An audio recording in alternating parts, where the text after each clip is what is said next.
حضرت ابو ہریرہ رضی اللہ عنہ کو نبی کریم صلی اللہ علیہ وسلم نے جب زکوٰۃ کی حفاظت پر مقرر فرمایا، رسول اللہ صلی اللہ علیہ وسلم نے مجھے رمضان کی زکوٰۃ کی حفاظت پر مقرر فرمایا۔ رات میں ایک شخص اچانک میرے پاس آیا اور غلہ میں سے لب بھر بھر کر اٹھانے لگا۔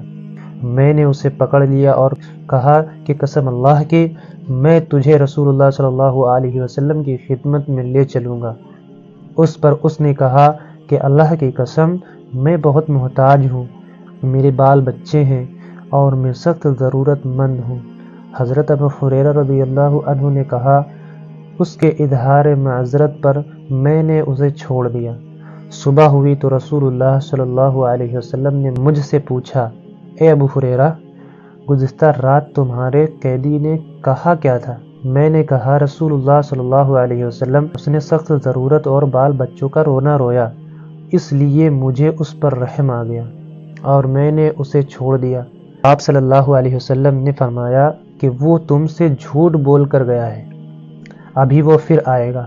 رسول کریم صلی اللہ علیہ وسلم کے اس فرمان کی وجہ سے مجھ کو یقین تھا کہ وہ پھر ضرور آئے گا، اس لیے میں اس کی طاق میں لگا رہا، اور جب وہ دوسری رات آ کے پھر غلہ اٹھانے لگا تو میں نے اسے پھر پکڑا اور کہا کہ تجھے رسول کریم صلی اللہ علیہ وسلم کی خدمت میں حاضر کروں گا، لیکن اب بھی اس کی وہی التجا تھی کہ مجھے چھوڑ دیں۔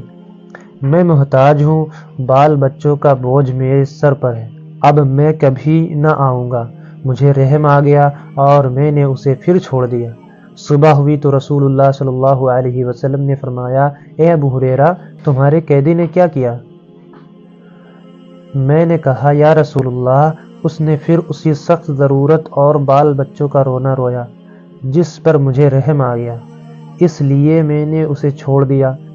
آپ صلی اللہ علیہ وسلم نے اس مرتبہ بھی یہی فرمایا کہ وہ تم سے جھوٹ بول کر گیا ہے اور وہ پھر آئے گا۔ تیسری مرتبہ پھر میں اس کے انتظار میں تھا کہ اس نے پھر تیسری رات آ کر غلہ اٹھانا شروع کیا تو میں نے اسے پکڑ لیا اور کہا کہ تجھے رسول اللہ صلی اللہ علیہ وسلم کی خدمت میں پہنچانا اب ضروری ہو گیا ہے۔ یہ تیسرا موقع ہے، ہر مرتبہ تم یقین دلاتے رہے کہ پھر نہیں آؤں گا، لیکن تم باز نہیں آئے۔ اس نے کہا کہ اس مرتبہ مجھے چھوڑ دے تو میں تمہیں ایسے چند کلمات سکھا دوں گا جس سے اللہ تعالیٰ تمہیں فائدہ پہنچائے گا۔ میں نے پوچھا، وہ کلمات کیا ہیں؟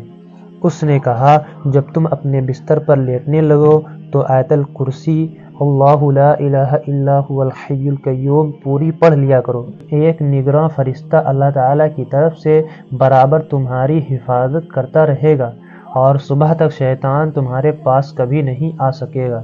اس مرتبہ بھی پھر میں نے اسے چھوڑ دیا۔ صبح ہوئی تو رسول کریم صلی اللہ علیہ وسلم نے دریافت فرمایا، گزشتہ رات تمہارے قیدی نے تم سے کیا معاملہ کیا؟ میں نے عرض کیا، یا رسول اللہ، اس نے مجھے چند کلمات سکھائے اور یقین دلایا کہ اللہ تعالیٰ مجھے اس سے فائدہ پہنچائے گا، اس لیے میں نے اسے چھوڑ دیا۔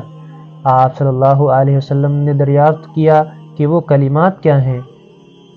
میں نے عرض کیا کہ اس نے بتایا تھا، جب بستر پر لیٹو تو آیت الکرسی پڑھ لو، شروع اللہ لا الہ الا هو الحی القیوم سے آخر تک۔ اس نے مجھ سے یہ بھی کہا، اللہ تعالیٰ کی طرف سے تم پر اس کے پڑھنے سے ایک نگراں فرشتہ مقرر رہے گا اور صبح تک شیطان تمہارے قریب بھی نہیں آ سکے گا۔